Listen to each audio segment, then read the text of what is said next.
गोजोन फुंबिलि लोगोफोर, नोंथांमोनखौ बड' एसएम आपडेटनि गोदान रादाबाव बरायबाय। मिजिंथियो गासैबो गाहामैनो दङ। दिनै नोंथांमोननि थाखाय गोदान खौरां लाबोदों। अन्नानै भिडिअखौ जोबजासे नायलांदो। गिबि खौराङाव दं गोजोनथाव खौरां। सोलोंथाइ बिफाना आनजादनि सायाव जोबथा थिरांथा लाबाय।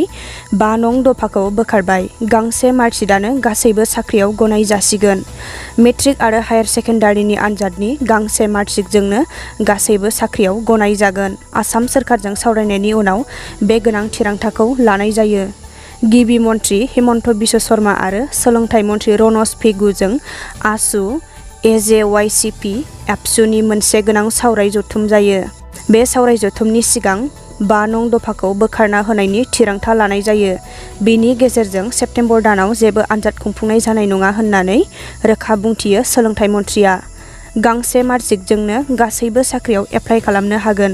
खालि फोरोंगिरि थिसननायनि बेलायाव एसे आलादा जागोन होननानै खौरांगिरिफोरनि सिगाङाव फोरमायो मन्थ्रि बिथाङा। गुबुन फारसे बेटारमेन्ट होनो नागिरग्रा फरायसाफोरा 4 नं दफा बादियैनो आनजाद होनो हागोन होननानै फोरमायो। थासारिया मोजां जायोब्ला आनजादखौ खुंफुंगोननि खोथा होयो। नैथि खौराङाव दङ कार्फिउनि समाव बायजोआव थाबायनाय साइकेल सालायनायाव दा सांग्रां जानांगौ दंसै। मानोना पुलिसआ बांसिन गोख्रों जागोन। कार्फिउनि समाव थाबायनाय साइकेल सालायनायाव दानिफ्रायनो सांग्रांथि। पुलिसआ दा बांसिन गोख्रों जागोन। दानिफ्रायनो बांसिन गोख्रों जागोन कामरुप नोगोरमा जिल्ला खुंथाया। नोगोरमाया टास्क फर्स थिसनदों आसाम सोरखारा। रायजोआव कार्फिउ एबा नाइट कार्फिउ सोलिबाय थानाय समाव बायजोआव ओंखारबोनाय सुबुंफोरनि बेरेखा गोख्रों जागोन पुलिसआ। जर'खायै गुवाहाटीआव बांसिन गोख्रों जागोन पुलिसआ। नाइट कार्फिउ सोलिबाय थानाय समाव जायफोरा मोनाबिलियाव थाबायो एबा साइकेल सालायो ओंखारबोयो बिसोरनि बेरेखा गोख्रों जागोन जिल्ला खुंथाया। थामथि खौराङाव दङ बोसोरफ्रोमबो बिटिआर ओनसोलाव सोमजिनाय दैबाना आरो हा खुरखानाय मैखोम जेंनाखौ बोस्रांनो आसामनि मन्त्रि पेजुस हाजरिकाया क'क्राझार दावबायफैदों। बिटिआर ओनसोलनि हा खुरखानाय जेंना आरो दै बानानि जेंनाखौ बोस्रांनो थांखि लानानै आसामनि दै फुंखा आरो सुबुं फोनांजाब बिफाननि मन्त्रि पेजुस हाजरिकाया मैया क'क्राझार दावबायफैनानै गौरां दैसानि साखाथियाव लुफुंनाय क'क्राझार मेडिकेल कलेज आरो शान्तिनगर साखाथियाव थानाय गौरां दैसानि रुगुङाव गौरां दैसानि थासारिखौ नायगिदिङो। आसामनि मन्त्रि पेजुस हाजरिकाया सानजौफुनि 12:30 समाव क'क्राझार साइ स्टेडियामआव हेलिकप्टारजों बाग्लायफैयो आरो थोंजोङै बिटिसिनि सेक्रेटारियेटनि सावराय जथुम नब्लाङाव बिटिसिनि गाहाय मावफुंगिरि प्रमद बर'जों लोगोसे दै फुंखा बिफाननि गोजौ थाखोनि बिबानगिरि आरो मावफारियाफोरजों गुवारै सावरायलायो। बिटिआर ओनसोलाव सोमजिनाय दै बाना आरो हा खुरखानाय जेंनाखौ बोस्रांनो मन्त्रि पेजुस हाजरिकाया क'क्राझार दावबायफैदों। बे हाबाफारियावनो बिटिसिनि गाहाय मावफुंगिरि सोद्रोमा प्रमद बर'जों लोगोसे प्रिन्सिपाल सेक्रेटारि शान्तानु गडमारे, 30 नं क'क्राझार सानजा जनजाति बिधान सभा बियाबनि एमएलए लरेन्स इस्लारि आरो बिटिआरनि गुबुन गुबुन बिफाननि मावफुंगिरि सोद्रोमाफोरा बाहागो लायो। खौरांगिरिनि सिगाङाव आसामनि मन्त्रि पेजुस हाजरिकाया बुङोदि बिटिआर ओनसोलाव दै बानानि जेंना आरो हा खुरखानाय जेंनाखौ बोस्रांनो थाखाय थाबैनो राहा लागोन होनना आरो बिटिआर ओनसोलनि गासै फिसा गेदेर दैसाफोरनि फारिलाइखौ फैगौ 15 साननि गेजेराव दैथायहरनांगौ होनना बुङो। ब्रैथि खौराङाव दङ बिटिआरनि सावस्रि बिफाना रायजो राजाफोरनो सावस्रि सिबिथायनि थाखाय एम्बुलेन्स रानदों।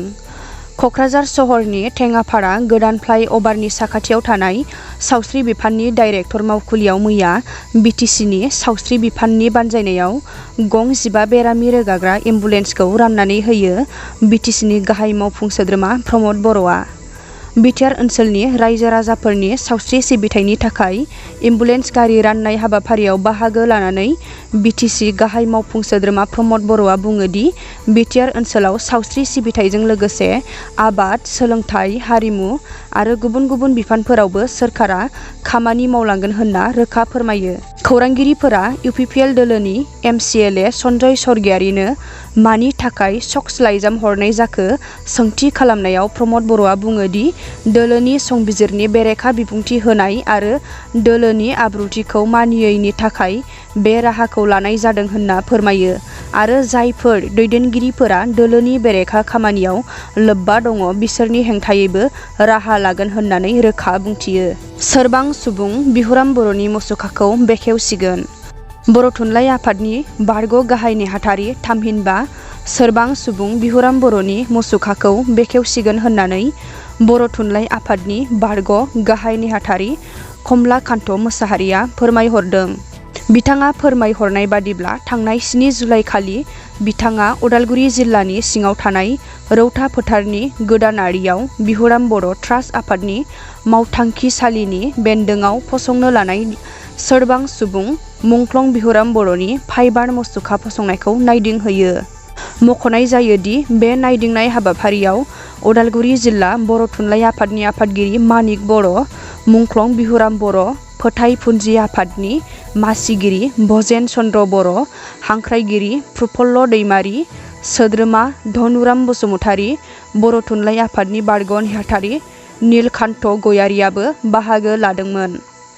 बेनि उनाव उदालगुरि जिल्ला बेंगिरि डक्टर उदयफ्री प्रबिनखौ लोगो हमनानै फैगौ 1 सेप्तेम्बर खालि मुंख्लं बिहुराम बर'नि अरायथा फाइबार मुसुखाखौ आसामनि गिबि मन्थ्रि डक्टर हिमन्त बिश्व शर्मानि आखाइजों बेखेवगोनखौ लानानै सावरायनाय जायो। बे सावरायनायाव जिल्ला बेंगिरि बिथाङा गनायथि होयो आरो लोगोसे लुफुंनायनि थाखाय आद्रा जानाय 50% रांखौ थाबैनो दिहुननानै हरनोबो खोथा होयो होननानै फोरमायहरदों।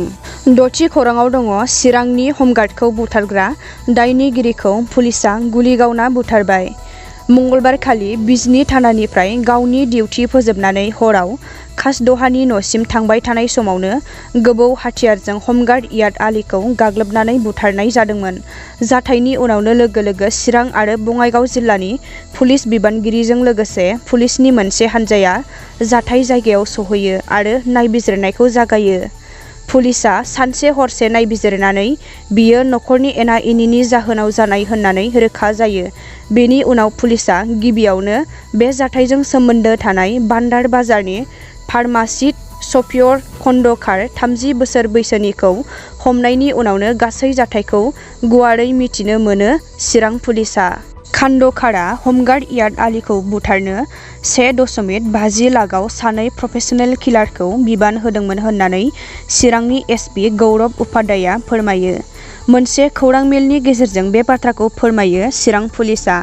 पुलिसआ लोगोसे फोरमायोदि फार्मासिस्टनि फोरमाननि सायाव बिथा खालामनानै सानै बुथारगिरि फारियै आब्दुल आलेक 20 बोसोर बैसोनि आरो आयुब आली 18 बोसोर बैसोनिखौ हमना मोनो। खासदहानि आबादथिलिसिम बुथारनायाव बाहायजानाय हाथियारखौ बोखांनो थाखाय बुथारगिरि आब्दुल आलेकखौ लानानै थांनायाव बिजनी महकुमा पुलिस बिबानगिरि स्कर जयती रायनि पिस्तल सेखना लाना पुलिसखौ गाग्लोबनो नागिरनायावनो पुलिसआ गुलि गावो। आब्दुल आलेकआ पुलिसनि गुलियाव जोखोम जानायाव बिजनी भेटागाव गुदि फाहामसालिसिम लानानै थाङोब्लाबो आब्दुल आलेकखौ जोबथाहांबोबाय होननानै फोरमायो चिरां जिल्ला पुलिस बिबानगिरिया। गुबुन सानै बुथारगिरि आयुब आली आरो खन्दकार सफियरजों लोगोसे जोबथाहांबोनाय बुथारगिरि आब्दुल आलेकनि गोथै सह'खौ बिजनी थानायाव दं होननानै चिरां एसपि गौरब उपाध्याया फोरमायो। जोबथि खौराङाव दङ उदालगुरिनि राइन' रिजर्ट होननाय मोनसे समायना इक' रिजर्टआ आसाम नाङैनो नामदांखा जादों। जयती कुमार गयारी आरो अजित बसुमतारी होननाय सानै जाखांफुनाय सेंग्रानि थैथां नाजानायाव भारत भुटान सिमनानि गोग्लैसोनाय खैरानि होननाय गामिनि गंगार हाजो गुदियाव बे रिजर्टखौ बानायनानै आबुं महर होनो हादों। मिथिंगायारि समायनानि महरा बयनिबो गोसोखौ बोगथाबनो हानाय आरो मुहि होनो हानाय बियो मोनसे सोमोनांथाव जायगा। मिथिंगायारि निजोम बारजों स्रो स्रो बारनाय बारा बयनिबो गोसोखौ सुदेम खालामो। बे रिजर्टआव ओंखाम ओंख्रै, फास्ट फुड, ना बेदरनि जानायनि अनगायैबो एडभेन्सारनि माखासे खाबु दङ। जेरै दिरुं गाखोनाय, 100 मिटारसो गोजान दिरुं गाखोनानै थाबायलांहोनाय जिप लाइन, फख्रियाव दुगैनाय खाबु आरो बिनि अनगायैबो हर थानायनि माखासे खाबुफोर दङ। लकडाउननि माखासे जेंनाजों गोग्लैनानै थानाय उसुखुथुयै न'आव थास्लायस्लाय बेवहाय बेरायनो गोबां सुबुङानो थाङो आरो गोजोननायखौ लायो। रिजर्टनि बिगोमा अजित बसुमतारीया फोरमायनाय बादिब्ला लकडाउननि थाखाय आसामनि गुबुन गुबुन जिल्ला आरो हादोरनिफ्राय फैनो गोसो जाब्लाबो फैनो हायाखै होनना फोरमायदों। लकडाउन खुलिब्ला गुबुन गुबुन रायजो आरो हादोरनिफ्राय फैयोब्ला जोंनि रिजर्टआ जोबोद मोजाङै सोलिगोन होननाबो फोरमायथियो। रायजो राजानि अनसायनाय मोनबाय थायोब्ला आरो बयनिख्रुइ बांसिन खाबुफोर बुथुमनायजों लोगोसे समायना खालामनो नाजालांबाय थागोन होननानैबो फोरमायदों बसुमतारी बिथाङा। रादाबा एसेनोसै लोगोफोर, आरो रादाबखौ जोबजासे नायनायनि थाखाय साबायखर। अन्नानै भिडिअखौ लाइक, कमेन्ट आरो शेयार खालामना, लोगोसे नोंथाङा चेनेलाव गोदानबा साबस्क्राइब खालामना बेल बटमाव थुना अलाव होनानै ला, जाहाथे उननि समाव आं गोदान बर' रादाब लाबोयोब्ला नोंथांमोनहा सिगां नायनो हानाय बायदि। गोजोन्थों।